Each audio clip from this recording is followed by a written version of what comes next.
with any startup, I feel like every day felt like a setback, right? It's like one step forward, three back, Welcome back to another episode of the Revenue Reimagined podcast. If I could stop coughing, it'll be a good show. We have Angela Alea. I hope I pronounced that right. I normally ask before, and I didn't. You With did, us today, and no one does, but you got it look right. at that. It's going to be a good show.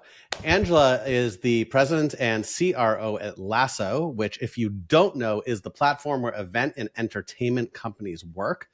What I find fascinating is Angela swore she would never do sales, yet you've spent the last 20 years in revenue producing roles, everything from sales to sales training to sales ops to revenue leadership. When you're not redefining, and we're going to dig into that because I love that word, what sales is, and more importantly, what it isn't. You live in Atlanta, outside of Atlanta in Alpharetta with your husband, 2 kids, 2 dogs, and hopefully you get some time to enjoy that. Alpharetta is beautiful. I've been there a few times. Thanks for joining the show, Angela. Thanks for having me. I'm excited to be here. Thanks for joining as well. Yeah, actually, I'll be down in Atlanta soon, a couple of weeks. So you gotta actually, let me know when. Right when we're launching this, I think. So cool. We want to start out. We talk to a lot of founders and people that are running businesses, and we really want to understand the origin story. Like, why was it started? Like, why did you guys get going with LASSO? And like, what's that value that you saw and you're like, I need that to push out to everybody else? Yeah.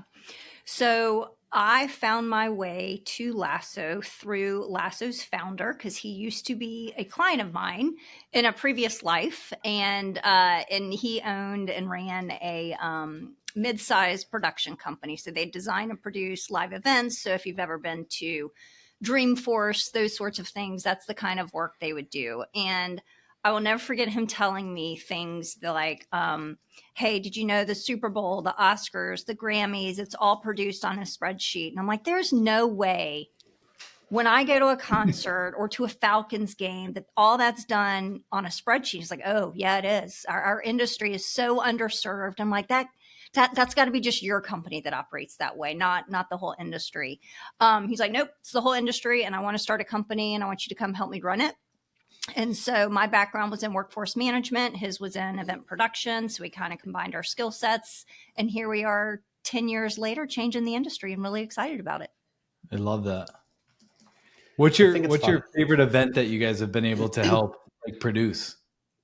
Oh my God, there's so many great ones. I mean, for me, the fun part for me is when me and my family go somewhere. For example, my daughter, I've got 2 teenagers. She's totally into Kane Brown, loves Kane Brown. So, at least a few years ago, still love my Kane Brown. But we went there, and the people that were letting us in the door, it's just like a fun game I play. I'm like, hey, tell me, who do you work for? How'd you get this job? And they're like, oh, see this LASSO mobile app?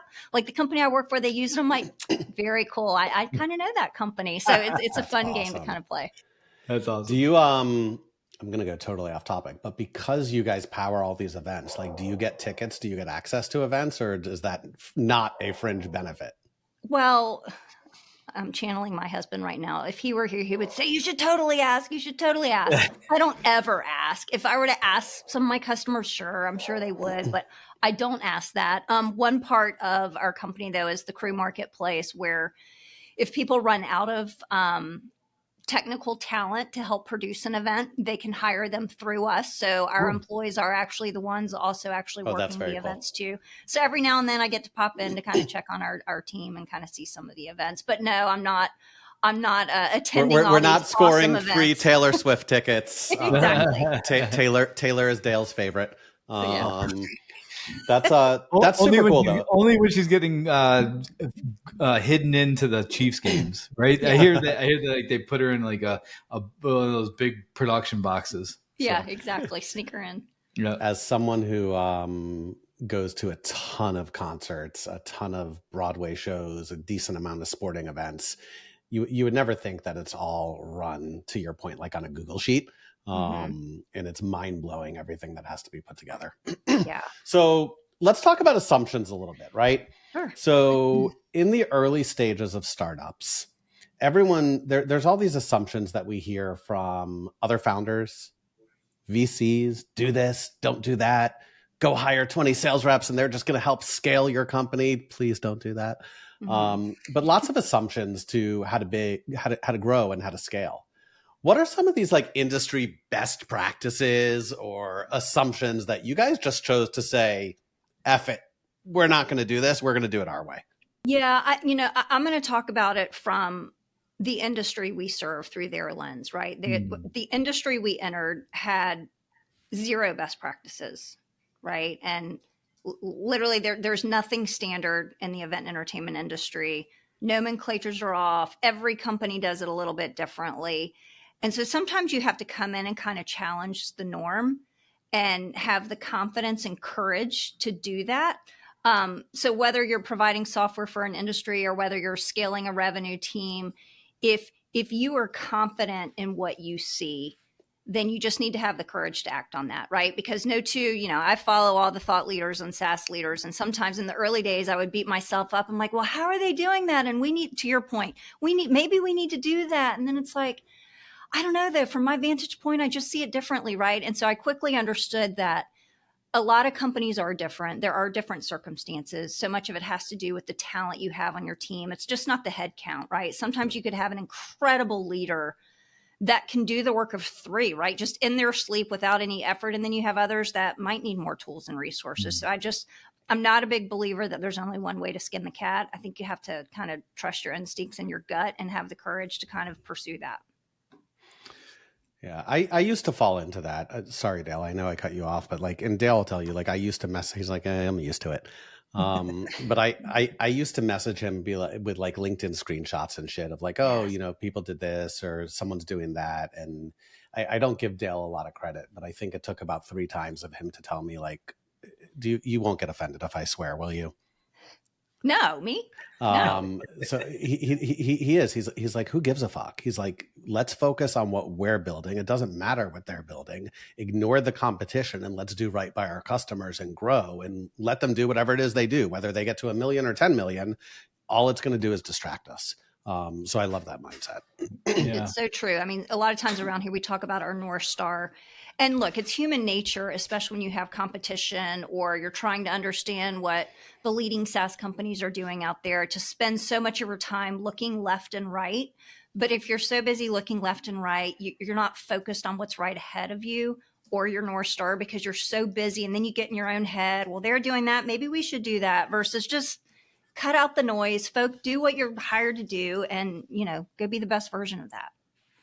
So that leads really well into the next piece that we talk about a lot, which are setbacks. So share a moment in the journey. I mean, you guys have been journeying for a little bit here and that didn't go as planned, but that setback actually set you up going forward.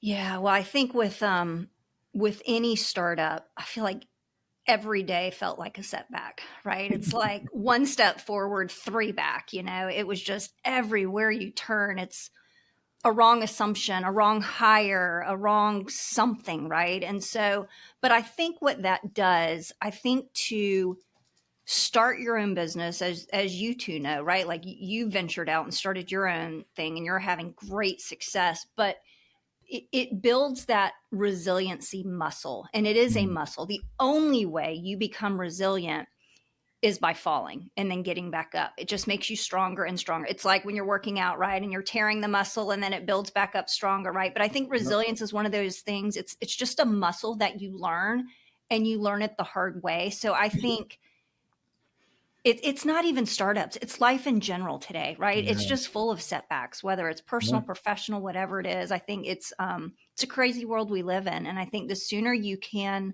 learn to be resilient, not get in your own head, and you just have to keep moving versus sitting in it. And I think that's a really important thing, that no matter what stage you are in your career, you've just got to learn how to do that. Especially now, right? Because I think one of the challenges, even with established companies, I think it's even harder for them because you have established companies or people that have been in jobs for a long time, and all of a sudden they're cutting their workforce or they hire too fast and they're trying to maneuver it, and then you don't have a job anymore, and you're like, where do I go? And then you're trying to build that resilience muscle, and you're like, older, and Yeah. I think that's very, very difficult. So, Yeah. I've done startups for so long. I think I just am calloused. Like I hear David Goggins a lot in my head sometimes, and it's like you just got to callous the mind Yeah. to some of the challenges that you have. So true. Yeah. I mean, callous, but no, I'm kidding. It's funny though. You talk about not getting stuck in your own head. And I think that's something that a lot of founders can't avoid, right? It's like, oh, this went wrong. It's the end of the world. It's the end of the world as we know it. First time I ever sang on the show. And it was really bad. Please don't do it again. Yeah, listen, I did radio. I didn't. You never know what's going to happen on the show. Yeah. You never know what's going to happen. Well, Dale's his not favorite artist. His favorite artist is Pink. So, I mean, she is up there. I do like Pink. Hey, don't. So, I mean, don't we can totally Pink. we can totally sidetrack this and have a real conversation too. So, Pink was down here in Miami a couple months ago. I surprised my wife with tickets, and the concert was so good. We bought tickets for the next night in Fort Lauderdale. She's phenomenal. She puts on one of the top 5, probably one of the top 3 live shows I've ever seen. So Dale could knock her amazing. all he wants. She sells out every arena in the country she goes to. Dale, on the other hand, him and his wife go to like Snoop and stuff, and like I just, because like my 12-year-old listens to rap all day long, it's like the last thing I want to hear is rap music. Yeah. And I looking at Dale and like how neat and organized he is, and like I just can't picture him jamming out at a rap concert. Hey, I graduated high school in '93, so. But I digress. So a lot of founders do get stuck in their head, and I certainly, went through that. How do you, like, what's your advice for like a first-time founder, even a second-time founder, to not let that noise turn them down, to not let that noise be like, oh my God, we had a customer complaint and it's over. We're going to die. The company's going to end. Yeah, I think this is so understated, but I think, and you guys can each kind of attest to this, it's not just important. I think it's a make or break in who you start a company with. You have to have some, like everyone talks about, running a small business startup, it's so grueling, and it is. But who it's really grueling for is that lone entrepreneur who doesn't have a business partner, who doesn't have even a coach, somebody who just kind of like settles you, right? And so having a good person to do this with is, I think, so important. So when I'm, to your point, like going off the deep end, my business partner is like, it's all right, it's totally fine. And when he's having a moment, it's kind of funny how it works that way, right? We both don't usually get dark on the same day, thank God, because that could be really bad. But it's true. I mean, it happens. And I think it's really important to surround yourself with people who are not going to let you sit in it, and are going to encourage you to keep moving. I love that. Because as reality as leaders, we have to do that for our teams too, right? Like my definition of a good day or bad day is totally dependent on the type of day that our team has had. If they're having a good day, I'm having a good day. When they're having a bad day, I feel that for them. And so I think that as leaders, we also have to kind of keep that in check and realize that they're looking to us too, to not stay dark, keep moving, right? Not just wallow in it. Such a good point. Wish I had a business partner like that. I do.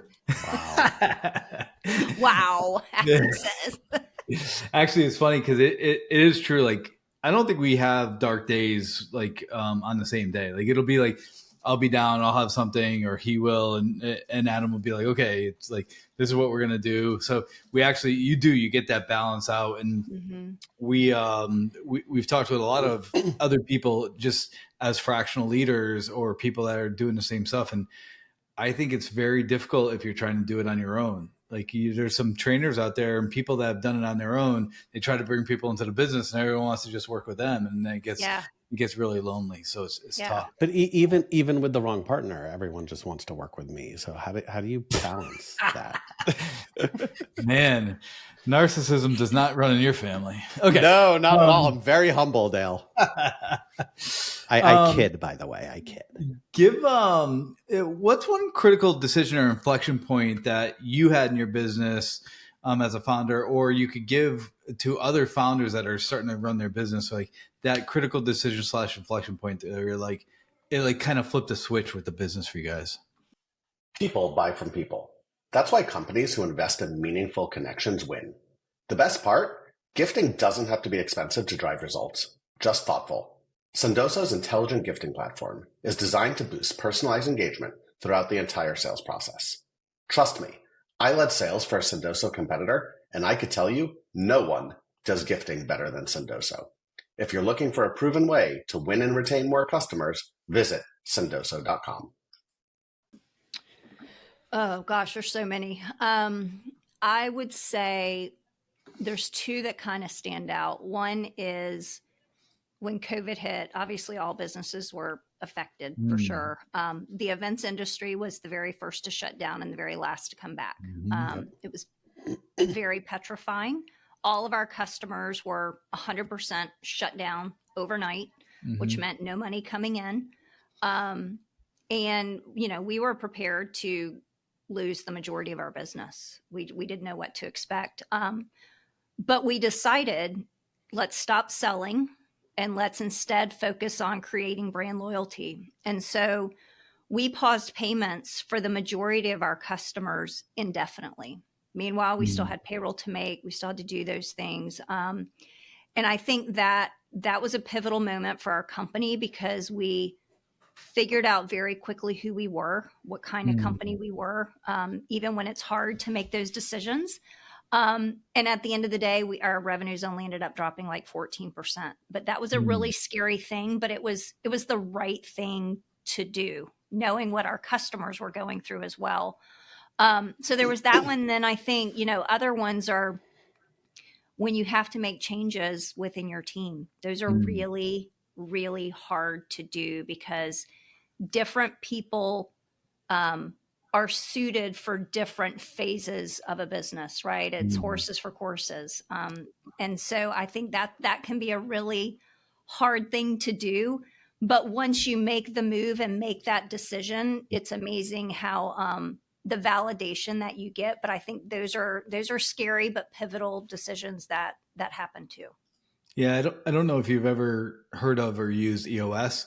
It's right person, right seat is what they say, and that can evolve over time because you have to define what that right seat looks like for that moment. Yeah, and I think in the long run is probably better for everybody, but in that moment in time, it is very difficult. Yeah, doesn't feel that way. You're right. Yeah, personal decisions are amongst the hardest. You know, everyone has different philosophies, right? Hire slow, fire fast, hire fast, fire fast, hire fast, fire slow. And I think it depends on the people, but it's never easy to make a change. Like unless someone lies, cheats, or steals, you know, then it's a pretty cut and dry decision. Yeah, that's right. That's right. But assuming positive intent that even if someone's underperforming, they want to do a good job, but they might just be the wrong person. Yeah. Right. When we opened, we talked about your view on sales and specifically used the word redefining what sales is and what sales isn't. And those were your words. That was your bio. So I want to come back to it. Talk to me about redefining sales, because I think that sales has changed a ton over, God, I mean, even the past 30 days, but certainly over the past 18 to 24 months. Yeah. What does redefining sales mean to you? Well, it means the same thing it meant to me years ago, which is when I said, I remember in college, all my professors were like, you're totally going to be in sales. I'm like, you mark my words. I promise you, I'll never be in sales a day in my life. Take that dirty word back, right? Because sales has a bad connotation. Yeah. And even for our sales team, when we're interviewing people, I tell our salespeople, I'm actually not looking for a salesperson. I don't want somebody who is there to convince somebody why something makes sense, to, you know, get all you can out of them. You know, that's just not the mentality. And I've built my sales career on serving over selling. And Yep. I feel like if you approach it that way, first of all, don't ever represent a product or a service that you are not literally in love with, that you do not believe in wholeheartedly, because you can't fake it. Can Because we then pause? you're Can never we going to be pause good. there for a second? Sure.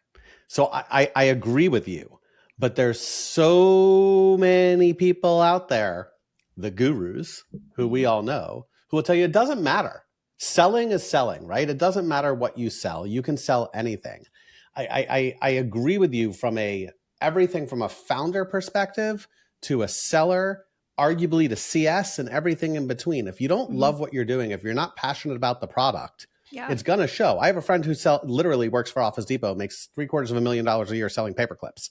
Yep. I could not, I'd be bored out of my mind. Yeah. So I love that advice. I'm sorry to interrupt you, but I absolutely love that, because if you're not passionate about it, you're not going to sell. Dale, keep the comment about interrupting to yourself. A little foreshadowing there.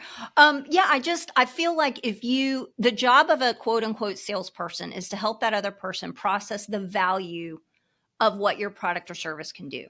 Yes. And sometimes, let's just face it, like it's not valuable to everybody, and that's okay, right? It's a matter of making sure you've got good judgment, good instincts to know when you are sitting across from the right person, and more importantly, when you're not.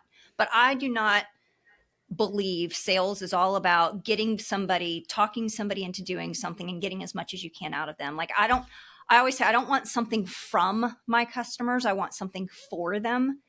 And that's a very different mentality. And when you literally serve first, the sales just happen because they know you're not trying to convince them of something. You're making recommendations all throughout the sales process. You're doing the work before you're even hired to do it.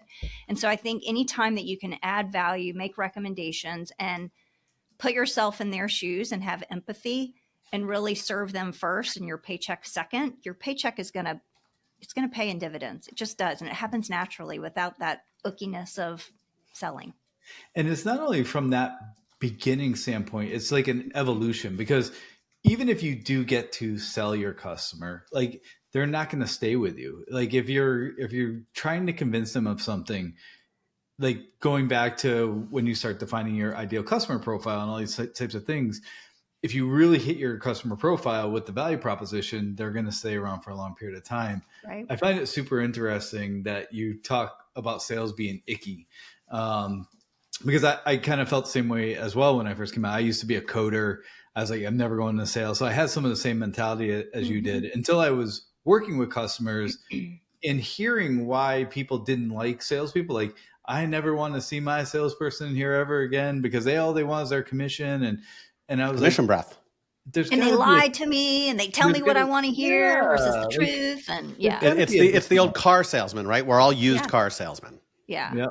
Yep. And so we talk about, I like to talk about it in putting the professional back in sales professional. Yeah, that's right. So absolutely. Cool. It's funny because I remember a lot of founders, and Dale, I don't know if you ever went through this, but I worked with a lot of founders where we would very deliberately, Angela, talk about don't use the word sales in your title. You're not a sales rep. You're not a sales professional because of the connotation of like, no one wants to talk. No one wants to be sold. Right. Yeah. That's right. And I agree. No one wants to be sold. People want to be serviced. People want to be consulted. People want their needs met and their problems solved. And as revenue professionals, as sales professionals, if we can't solve that need, it's our responsibility to tell you that, listen, Lasso, Revenue Reimagined, whatever it is, isn't the right fit for you. And that's okay. And if you know someone who it is, great. But if not, we could part ways best of friends, and there's nothing wrong with that. And that is how you build relationships. So I love your mindset there. Growth is hard, right? You know, especially in today's economic climate, there's this kind of pursuit of rapid growth, while at the same time, this need to like balance scale, sustainability, what we kind of call responsible growth. How are you guys managing that balance? And like, I'd love to know for some of the founders listening, like some of the tough choices you guys had to make. You talked about one of them with like doing right by the customers, but how are you balancing this? Man, we want to grow, probably want to, raise or have an event or, whatever that happens to be versus, hold on, slow and steady wins the race these days. Yeah. Yeah. Well, I think you can have both. I think first of all, it's clarifying what scale means. A lot of times people think scale means just adding people, right? Oh, we're scaling, we're adding a ton of headcount. And I think you can have both if, number one, you've got the right team. That's really important. You know how to get the most out of your team. And also you have the data that is going to tell you where you need to go. I'll give you an example. So within Lasso, we're growing, we're bringing on a ton of companies. Our implementation, right, where we could just add headcount, or we could look to how do we get smarter and give the customer a better experience? What tools do we have at our disposal? First, we have to dig in and understand our own numbers to know how are we going to know if we're scaling it, right? Like you've got to figure out that benchmark first. And I think a lot of people lose sight of having the numbers there and using the data to make a decision versus just that gut instinct. And understanding it's not just, oh, well, one implementation specialist can onboard 30 people a month. Okay, let's just hope we can squeeze 35 a month out of them. So we need 3 more. Like, it's not that. It's really understanding the whole customer journey and how do you get efficient in every single component. So by the time it gets to implementation, they have a better experience. Sometimes maybe it's automation. Sometimes it's, just data. And sometimes it is having the right people. It's always about having the right people, but you have to have some of those things in place. But it is a balance, right? Because sometimes you hear, especially when raising capital, it's grow at all costs. And then it's be profitable. And then it's do both at the same time. Yep. And the reality is, you just have to kind of, again, not look left and right. Not let the market tell you about what is acceptable and right. You just have to figure out what is the best version of your company that you can create and do your best to accomplish both. But I don't think there's any kind of magic secret to it. I think as long as you've got the right team and you're digging in to figure out the metrics and understand that customer journey, there's so much there that people just, I think, sometimes forget where to look. Data over gut. But then you probably have to divide every day. Then you probably have to add gut back in. I always say data over gut. Gut is important, but yes, not by itself. Yeah. So at Revenue Reimagined, we believe in giving more than receiving, and you've been very gracious to provide our audience with something. Yeah. So one of the things that I think CS teams struggle with is the client engagement, right? It was the old age of the quarterly business review, or I'm calling to check in. And I think a lot of times CS, they struggle with, hey, how can I add value? What does the framework of a meaningful customer interaction look like, right? And I think sometimes a lot of great CS people, they wing it. Sometimes the relationship can get them only so far. And I don't know about you all, but I've had plenty of customers who have said, we love you. We love your team. We love the product. We love. We're happy with it. But, right, there's that but. Yeah. We're not going to renew, right? We made them happy, but not successful. Yep. And there's a big distinction there. And so I think just giving CS a framework for that. So the framework we use is with every engagement, if we're asking for the business owner's time, we need to make sure it's really valuable. And so the framework is, I want to learn something about the organization. I want to come prepared, be curious, ask good questions. Don't ask questions of things you can find on their website, right? Like meaningful business acumen questions. So learn something before you teach something. And by teach something, it's making recommendations. Hey, I'm seeing this is how you're using it. Companies, what we have found is a best practice this, or hey, did you know you're leaving this much money on the table by not doing this? So teach them something, make a recommendation. And then the third one is prescribe something, which is, hey, I'd like to recommend that you look at this, or I'd like to suggest you do things differently, right? So something that makes them better, but just giving them that framework so we do less of checking in and more of having a framework for those meaningful conversations and how to layer in business acumen on top of that. So that would be something, if it's a session that is helpful to others to kind of walk through that framework and how it might apply to their team, that would be something I would be more than happy to do. I think it's super valuable. I think there's a whole lot of showing up and reviewing in a QBR and like giving information and, you know, just vomiting up information you could get off a dashboard. And to your point, as a business owner, that's not valuable. You know, if I'm going to take my time with someone, I went through this the other day on a product that we use. It was after 15 minutes, like, where's the value here? Because this is 15 minutes I'm never going to get back of my life. So I think that would be super valuable. Angela, what's the vision for the future? Where's Lasso going the next 2, 3, 5 years? And like, what changes do you think y'all are going to need to adapt to? I know that's kind of a pie in the sky question. Whether it's, you know, technology, market, what's the plan for the future?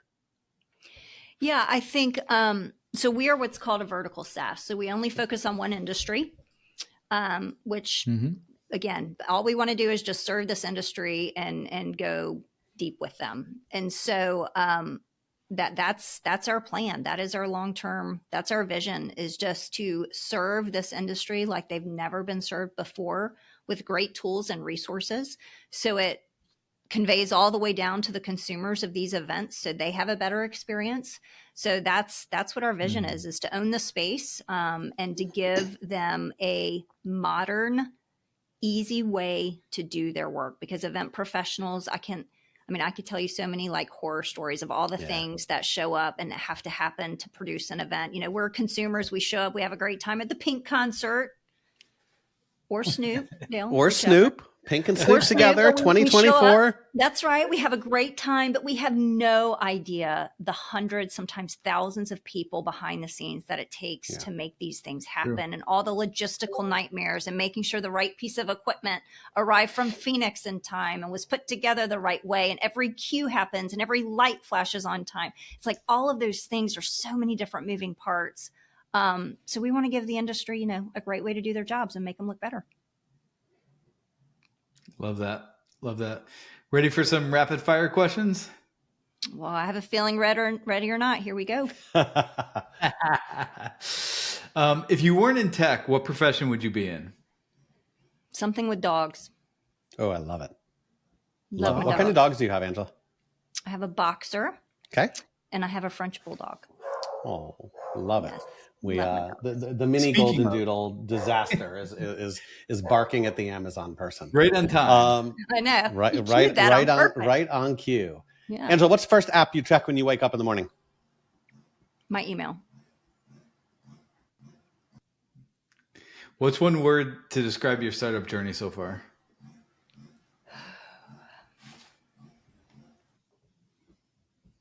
There's so many that come to my mind right now.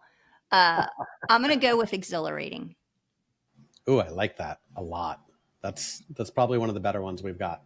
What's the one gadget you can't live without other than your phone?